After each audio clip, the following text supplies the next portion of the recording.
સુરેન્દ્રનગરના લીંબડીમાં ડીઝલ લેવા લાઈનો યથાવત જોવા મળી રહી છે। પેટ્રોલ પંપ પર મોટી સંખ્યામાં ડીઝલ લેવા માટે ખેડૂતો ઉમટ્યા। બેરલ કેરબા લઈને ડીઝલ લેવા ખેડૂતોની લાંબી લાઈનો લાગી ગઈ છે। વાવણીનો સમય અને આ સમયે ખેડૂતોને ડીઝલ ન મળતા ખેડૂતોની મુશ્કેલીઓ વધી ગઈ છે। લાઈનમાં ઉભા રહેવા છતાં ડીઝલ ન મળતા હાલાકી વેઠવાનો વારો આવ્યો છે। પૂરતા પ્રમાણમાં ડીઝલ આપવામાં આવે તેવી ખેડૂતો માંગ કરી રહ્યા છે।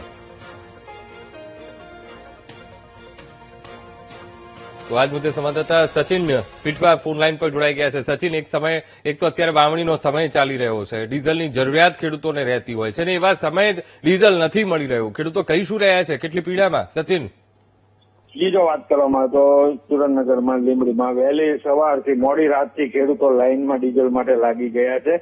તેમાં ખેડૂતોનું કહેવું છે કે એક તરફ ચોમાસું નજીક છે અને ડીઝલ મળી નથી રહ્યું, ત્યારે ખેડૂતોને મોડી રાતથી લાઈનમાં ઉભું રહેવું પડે છે। અમારે ડીઝલ લેવું કે પછી લાઈનમાં કામ કરવું કે લાઈનમાં ઉભું રહેવું એ એક સવાલનો વિષય છે ખેડૂતોને જણાવવું। બિલકુલ સચિન, સમગ્ર માહિતી સાથે જોડાવા બદલ આપનો આભાર।